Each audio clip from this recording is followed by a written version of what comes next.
Does anyone ever talk about how they're a noob to YouTube? Because that's something I feel like I should talk about. What do I look like? I don't even know. Don't come back. Oh, the struggle's real. My podcast manager would be laughing at me right now if she saw this. All right, y'all, welcome back to another episode of She's Busy AF. This is episode 29 if you are listening on the podcast. If you're watching on YouTube, hello. Vice versa, go check each other out if you prefer a video experience. I'm on YouTube. If you prefer to listen, go head over to She's Busy AF. You can listen in the car, on your walks in the morning, whatever it may be. But very excited about today's episode. I feel like I say this every week. Very excited about today's episode. Can someone do like a split or like a reel? It's like very excited, very excited. No, I'm just kidding. Don't do that. Today's episode is definitely going to get a little bit raw. I'm going to definitely share everything with you. There's a lot to do with how I built my six-figure business, and it's not traditionally what you might think. And I just want to preface this with building a business is not easy. Hitting six figures is something that, like the six-figure, seven-figure, like this is something that you just hear left and right. And is it attainable? Sure. But what is required? What goes into that? And that's what I really love to educate you guys on, is the fact that I don't hold back. It's kind of just like, okay, so I follow someone on Instagram who's pregnant and just gave birth, and she's been sharing the raw, the nitty-gritty, the gross stuff that like no one freaking talks about when you have a baby. That is what I'm like in business. I talk about the stuff that's ugly, that is not fun, because it's realistic, and not everyone's cut out to be an entrepreneur, and that's okay. Not everyone's cut out to like do certain things to make their business their level of successful, and that is okay. But I feel like a lot of people go into entrepreneurship thinking that, you know, all of these things are attainable for them and it's really easy, when it's just not. So I'm here to be that person that's going to tell you it's not just easy, and you do have to work hard. But I'm hoping that I can shed some light by explaining my journey and how I've gotten to where I am today. And where I am today is that I have a successful, in my heart, my business is successful, six-figure business, and I'm 100% work for myself. I pay for my own insurance, I pay for I contribute to my own benefits. Everything I do is me, and I don't have another company funding that, and I work from home, and I live my life, and I get to hang out with my dogs all day. So where I am now is great. The journey to get here was hard. So really excited to dive into that with you. So I have some notes because I want to make sure I hit everything. So bear with me there. But the first thing that I want to talk about is how I ran my business full time alongside having a corporate job for almost 4 years. Okay. So like 4 out of the 6 years I have had my LLC asset, or as long as I've been a business owner, 4 of those years I had a corporate job. So year number 1, I worked in an ad agency. I was fresh out of college. I had just gotten this job. I was super excited to learn everything, and I'll talk about this in another episode if I haven't. I think I might have talked about it actually in the first episode I ever did, explaining like my story. Was how I lied my way into this job. I had not the right experience that they were looking for, but I knew I really wanted it. I knew it was a good in for me at this agency to learn as much as I could, because I wanted to run a successful business, and I wanted to know the do's and don'ts and learn from how a corporate agency structured their business to model like how I was going to structure my boutique marketing agency. So that first year I worked full-time at this agency. I signed my biggest client that I actually still have today when I was at this agency. And it was hard. I mean, when I first started, I was actually doing pretty good at balancing everything, and I wasn't working a whole bunch, but the hustle culture kind of started with me because I was working so much at my 9 to 5 that I was like, I need to work that hard in my business. So I was spread really thin. I was definitely like kind of an angry person. This was also the first year I started dating my fiance, soon-to-be husband, and baby daddy. So bravo to him for sticking with me through all of that. So that was year 1, and it was just chaotic. I feel like I've been saying that word a lot lately, but it was chaos. Year number 2, I worked client side. So I left my agency job in the second year of having my business for the sole purpose of scaling back, because that 9 to 5 agency job was more like a 9 to 9, and I worked a lot. And so I wanted something that was a little more client side. And it was so funny because I got to that job and I was so used to working really fast in agency culture that I would be done with all my work by 10 a.m. So you know what I would do? I sat there at my desk, and I do not condone this. I do not think ethically it's the right thing to do. I constantly asked if there was anything else I could do, and they never put more on my plate. So like, I just want to say that from 10 a.m. to like 5 p.m. I was working on my business. And that is not the luxury that most people have. I understand that.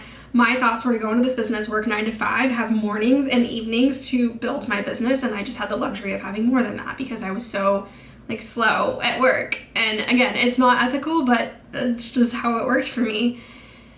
After about 8 months there, I got hired by an online agency based out of London.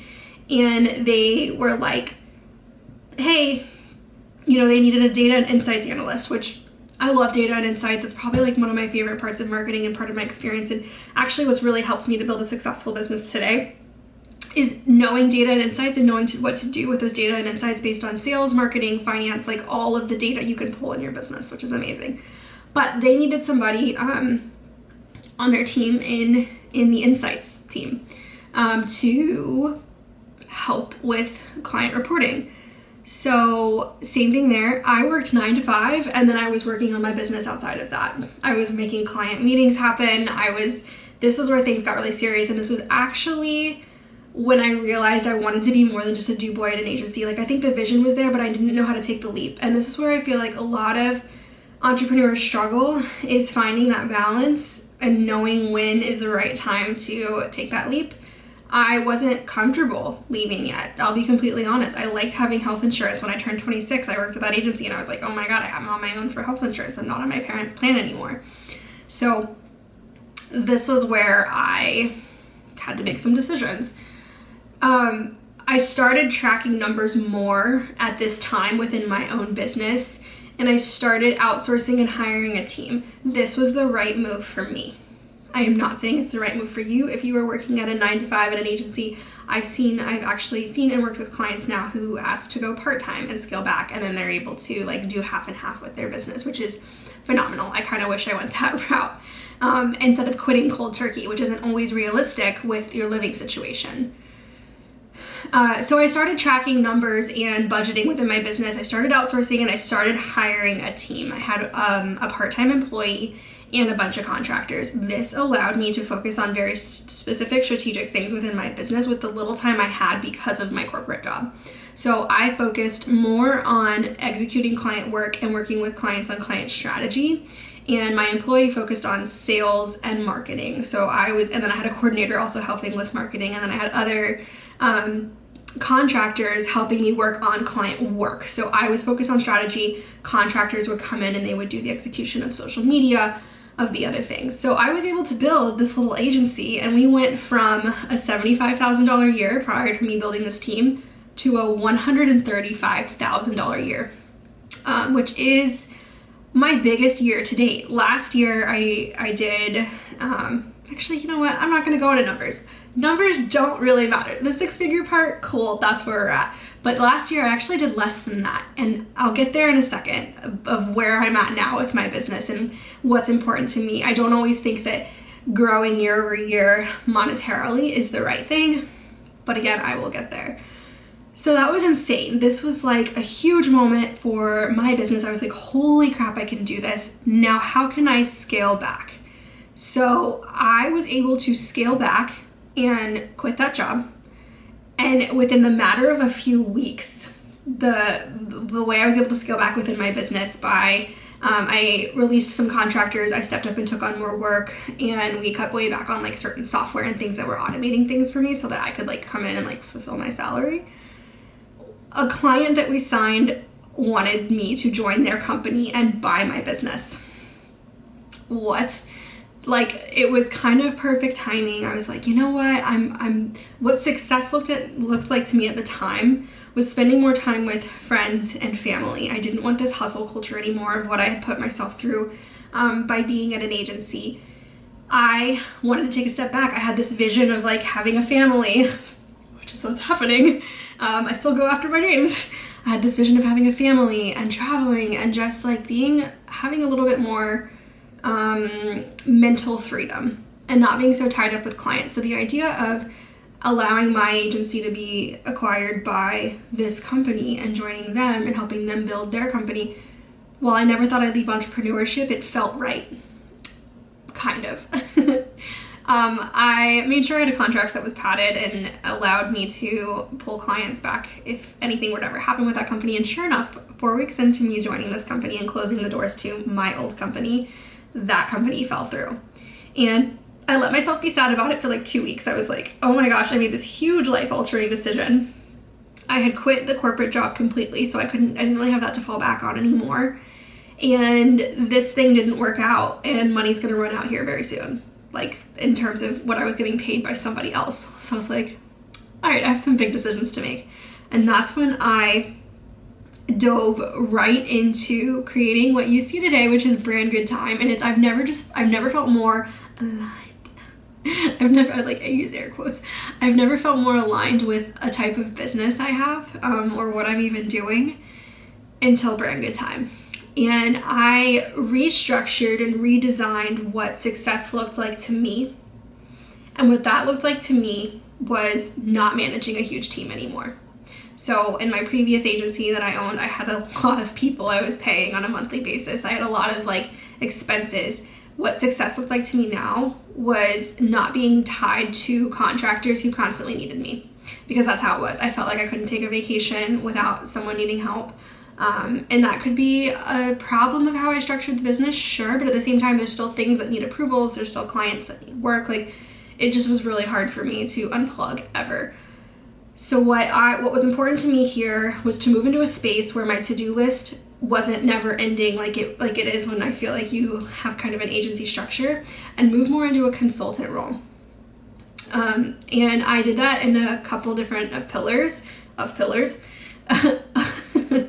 You've probably heard me talk about being multi-passionate. I am. I'm a Show It web designer. I got approved to join their Show It web design team a couple months ago, which was insane. And I'm like, why not lean into that? I absolutely love building websites. Catch, I only take on a few a year.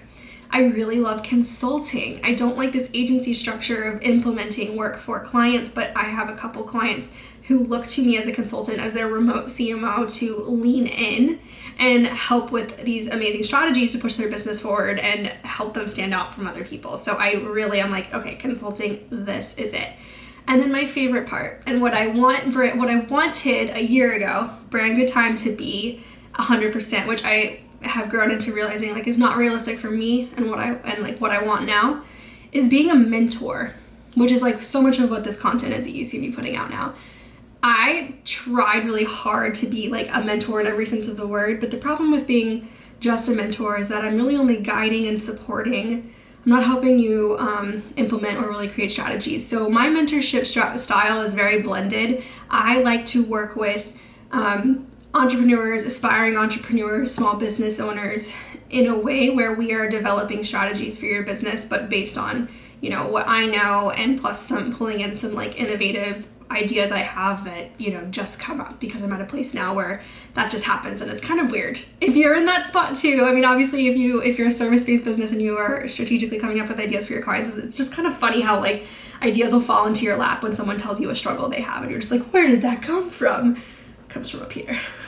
But anyways, that's where I'm at with my business now, and I've found the structure, and guess what? Now I don't work 60 hours a week, I work 20 hours a week. And I am still hitting 6 figures in my business. I hit 6 figures last year. I've already hit six figures for this year.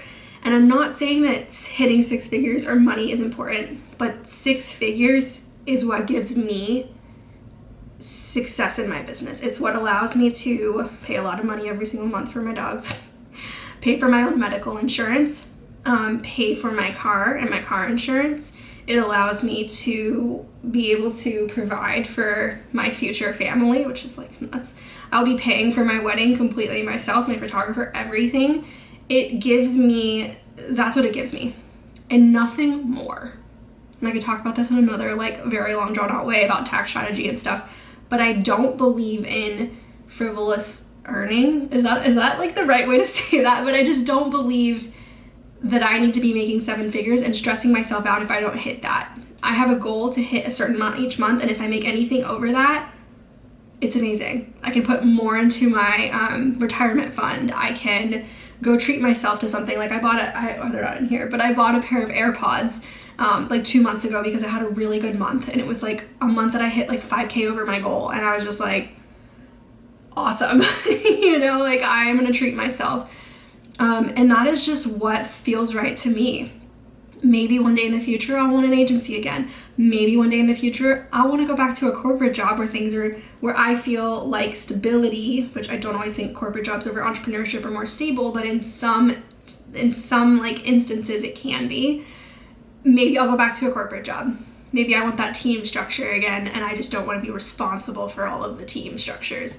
I don't know, but right now, this is what works for me. And so with that being said, I'm 100% on my own for the last year, and it is so amazing. I absolutely love it. I get stressed sometimes, but it's just really cool to have something I've built up that's mine. No one can really take it away from me, and it's fun. I have fun, I enjoy what I'm doing, and you should absolutely enjoy what you're doing. So I want to kind of give you some tips so you're not just sitting here with like, well, what do I do? But these are the things that I've implemented in my business to make sure I'm hitting consistent cash months, okay? So I told you I set that goal for myself. I'm not going to tell you what that number is. It's not relevant. But to make sure I'm hitting the dollar amount every month I need to support the lifestyle I have, and maybe just a little bit more, right? For the times where I need to spend a little bit more, or I want to put more into my IRA, whatever it may be. Here's what I do. I update my books on a weekly basis. Yes, I do my own bookkeeping. It's very important to me, and I've been this way, I think, in like a lot of areas of my life. There's certain things I like to have control over or know what's going on to understand how to make other moves in my business. For me, that means bookkeeping. You could pay someone to do your bookkeeping to update your books on a monthly basis, and then you can look at them. But this literally helps me make every other financial decision in my business is updating my books weekly. Tells me trends in expenses and spending and where I can cut back or spend more in my personal life and business. It has really helped me a lot. Another thing I do is I look at my marketing data on a monthly basis. So sales and marketing data. This tells me where most of my traffic is coming from for marketing. If, let's just say, one of my LinkedIn posts reached 2,000 people and I had an influx in sales that month, I'll start to dig deeper into that and see, okay, is that correlated to LinkedIn or is that something else?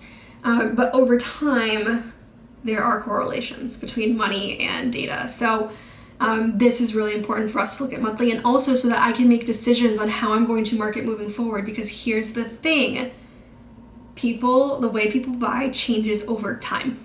And you need to be able to predict when that's going to happen or when that is happening. And a great way to do that is looking at your marketing data, because that is how you are selling to people. There's many facets of marketing. There's traditional marketing, there's digital marketing, there's your website. There's a ton of different ways of marketing. And so you need to be tracking each one diligently. And that's been very, very helpful for me. I also update my lead tracker weekly. And yes, I have a lead tracker. This tells me where my sales are coming from. Again, data. I'm able to break this out and see most of my new business this month came from referrals, or most of my new business this month came from networking events, or most of my new business this month in this pillar of my business came from Instagram. All of these things are so important to know exactly where to put more time and effort based on the services that you offer as a business, based on your products. Very important. And most importantly of all, I check in with my clients weekly. This ensures a phenomenal client experience, that it ensures that they feel important and cared for and important, which is kind of the point of them hiring you, right? You are here to provide them with support, structure, guidance, strategy, whatever it may be. And checking in with them can look different, right? If you're a product-based business, that can look like sending them a weekly email. like a newsletter. That could look like following up with your social media clients every Friday with a status report of what's going on. This has been so crucial for me in my previous business, in this business now, honestly, my corporate jobs. Like you have to be communicating with your clients. Not only is it going to help their client experience, but it may also help you develop further programs in your business, products in your business. They are going to be the ones who are going to tell you what's working, what's not working, and how you can further help their business. So really important to just be in touch with them, and that's what I do. So with that being said, I feel like I always say that a lot too. With that being said, that was today's episode. I really hope you were able to take away some tidbits from that. And I kind of want to pause for a second and talk a little bit more about data and why it's so important and how I've created a program exclusively around this, because I feel like it's not talked about enough. People talk about manifesting and feelings and running your business based on alignment, and honestly, that's a surefire way to failure. You really need to be in tune with your numbers, in tune with investments that you're making, in tune with sales and marketing data. There's no gray area with data. That's honestly the truth. It's very black and white. It tells you everything you need to know about the next moves you are going to make in your business. And most importantly, knowing and understanding data and insights puts confidence back in your hands to make those decisions on your own. It blows my mind that most people's first investments in business is a coach, or mainly just a coach, like a life coach or a business coach, or maybe it's even like a high-level strategist, when there's other things that you need to look at within your business, and you can give yourself the tools and data and really just understanding to be able to make those decisions on your own, so that when you do go to work with someone, you're able to think for yourself too. That's what's really important. I feel like a lot of people get lost in coaches and other strategists who tell them to do things and they think it's the only way, when really you should be challenging that as well. You should be taking what they say as expert opinion, advice, guidance, but also challenging it to make sure it's the right fit for your business. So I created a program called Data-Driven Money Moves. I'm really excited about it, because I created this program to empower you to make those big decisions in your business without constantly needing an outside perspective, to really give you the confidence to know long-term what the right moves are going to be in your business. This is something that you're going to take and run with you for the rest of the duration of you owning a business, so hopefully forever. And what we're really going to do in this program is dive deep on sales and marketing data and numbers. And don't worry, I'm going to make this fun. I'm gonna make this exciting for you. I'm gonna make this so that you look forward to doing this every single time you go to look at numbers and data.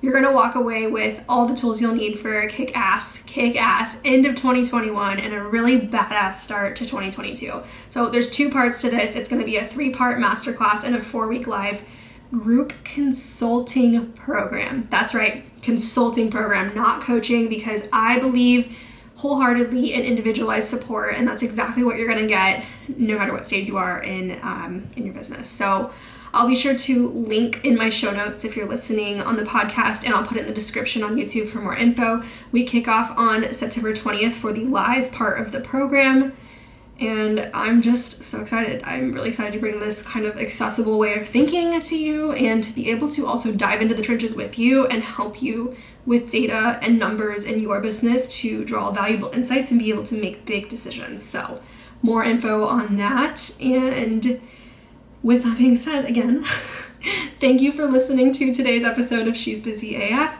If you liked this, please, if you're listening on iTunes, please leave a review. It really helps me to know that, you're getting value out of these podcasts.